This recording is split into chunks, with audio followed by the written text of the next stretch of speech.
पाठक जी के परिवार में रहा करते थे उनके 2 बेटे, आनंद पाठक और अनिल पाठक। आनंद की पत्नी का नाम था सुषमा और अनिल की पत्नी का नाम था आंचल। पाठक जी की एक बेटी भी थी जिसका नाम था मंदाकिनी। मंदाकिनी की शादी को लगभग 2 साल हो चुके थे और मंदाकिनी का ससुराल पाठक जी के घर से 4 घर छोड़कर ही था, जिसकी वजह से मंदाकिनी का अपने मायके में आना जाना लगा रहता था। मंदाकिनी के मायके आने की बात तो ठीक थी, लेकिन मंदाकिनी का पति सुदेश जब मर्जी आए अपने ससुराल चला आता और यहाँ तक कि वो ज़्यादातर टाइम अपने ससुराल में यानी कि पाठक जी के घर में ही रहा करता था।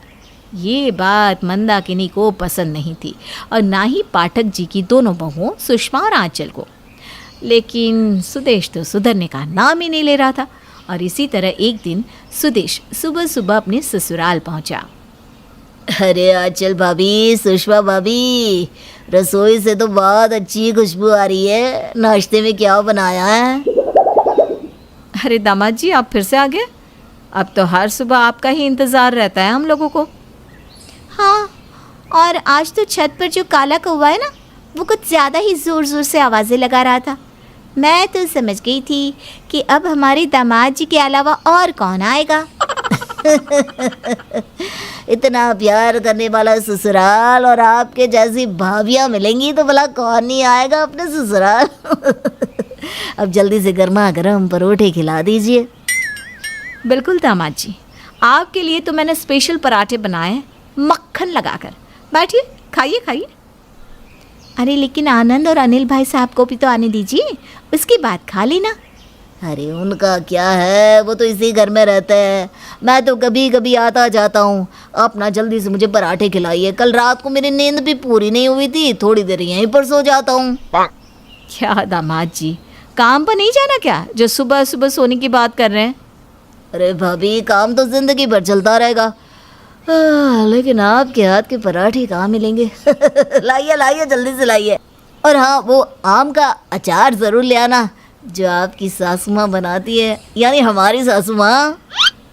जी बिल्कुल बिल्कुल, आम का अचार भी ले आऊँगी, दही भी लेकर आऊँगी, आप जो कहेंगे वो ले आऊँगी।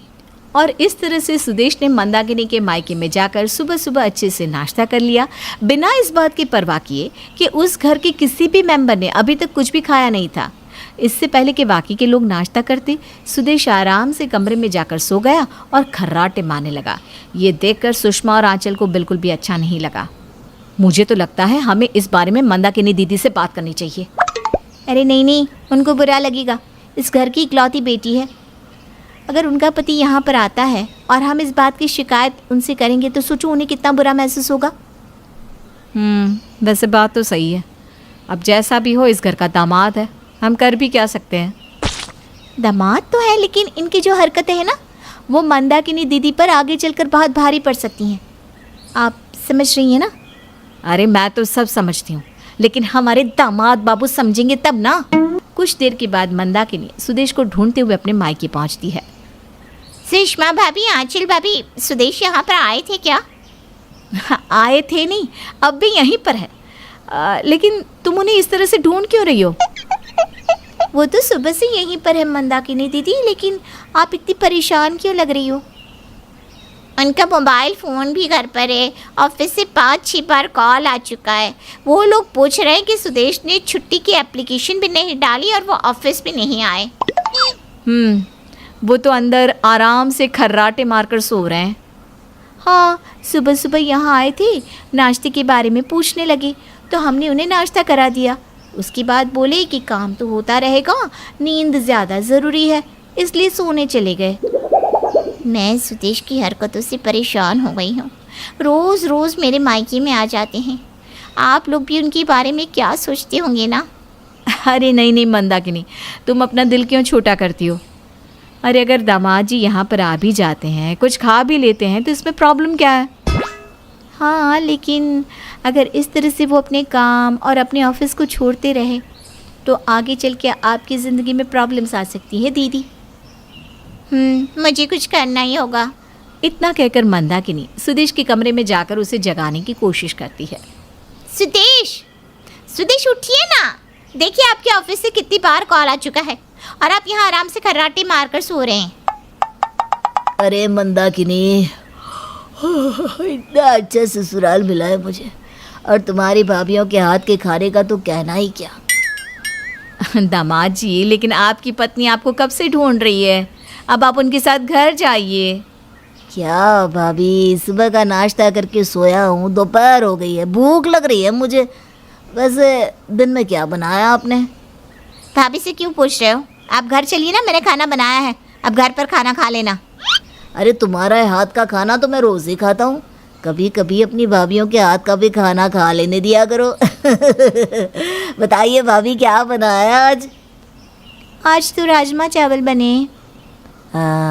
फिर तो मैं कहीं नहीं जाने वाला। मैं लंच यहीं पर कर लेता हूँ मंदाकिनी।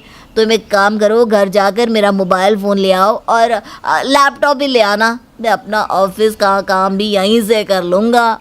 सुदेश की बात सुनकर मंदाकिनी परेशान होकर वहाँ से चली जाती है और सुदेश अपने ससुराल में ही रुककर खाना खाता है और सारा दिन वहीं पर रहता है। रात का खाना खाकर सुदेश अपने घर पहुँचता है। आप इस वक्त घर आ रहे हैं? सुदेश, ऐसे कोई अच्छा लगता है कि आप सारा दिन वहाँ पर रहते हैं? अरे तो क्या हुआ मंदाकिनी, वो भी तो मेरा ही घर है। क्या हुआ अगर मैंने वहाँ पर कभी कभी खाना खा लिया? अरे दूसरे आदमियों को जानती भी हो, अपनी पत्नी के घर वालों से चिढ़ते हैं, लेकिन मुझे देखो, मैं कितने आराम से तुम्हारे घर चला जाता हूँ। इस तरह रोज़ रोज़ वहाँ जाना अच्छी बात नहीं है सुदेश, वो लोग क्या सोचेंगे? अरे कुछ सोचते तो अब तक कह ना देते, कुछ नहीं सोचते वो लोग ऐसा वैसा। हाँ, और इस तरह से सुदेश अपनी पत्नी की कोई बात नहीं सुनता और आराम से जाकर सो जाता है। अगली सुबह जब ऑफिस जाने का टाइम होता है तो सुदेश सुबह सुबह तैयार हो जाता है। अरे मंदाकिनी, नाश्ता बनाया नहीं, मुझे ऑफिस के लिए देर हो रही है भाई। सुदेश, आपने बताया नहीं कि आज आप जल्दी ऑफिस जाएंगे? मैंने तो अभी तक नाश्ता बनाया ही नहीं। आप भी ना थोड़ा जल्दी नहीं बता सकती थी क्या? अरे कोई बात नहीं मंदाकिनी, रहने दो, मैं अभी तुम्हारे मायके से ब्रेकफास्ट करके चला जाऊंगा। एक ही तो बात है, यहाँ खाओ वहाँ खाओ। नहीं सुदेश, कल भी आप सारा दिन वहीं थे, अब थोड़ी देर रुक जाइए, मैं अभी कुछ बना देती हूँ। लेकिन सुदेश मंदाकिनी की बात नहीं सुनता और पहुंच जाता है अपने ससुराल। अरे दामाद जी, आइए आइए, कैसे हैं आप?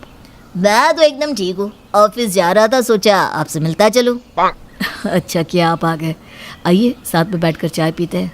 अरे खाली चाय से क्या होने वाला है भैया, कुछ नाश्ता भी साथ में कर लेते हैं। वैसे भी ना मंदाकिनी सोकर उठने में लेट हो गई तो घर से भूखे ही आना पड़ा मुझे। हाँ हाँ, क्यों नहीं, चाय भी पियेंगे, नाश्ता भी करेंगे। दामाद जी, अभी तक ब्रेकफास्ट बना नहीं है, आपको थोड़ा वेट करना पड़ेगा। अरे कोई बात नहीं, मैं ऑफिस थोड़ा देर से चला जाऊंगा, आप आराम से बनाइए जी नाश्ता। सुदेश की बात सुनकर आंचल रसोई में आती है जहाँ पर सुषमा पहले से ही मौजूद थी। क्या हुआ, दामाद जी फिर से आ गए? हाँ, वैसे उनके आने से मुझे प्रॉब्लम नहीं है, मैं बस ये सोच रही हूँ कि मंदाकिनी दीदी को कितना बुरा लगता होगा दामाद जी की इस बिहेवियर से। हमें ही कुछ करना होगा, वरना कहीं ऐसा ना हो कि इस बात से कोई बड़ी बात बन जाए।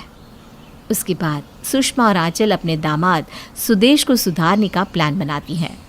क्या सुषमा और आंचल की प्लानिंग कामयाब हो पाएगी? देखिए कहानी के अगले भाग में।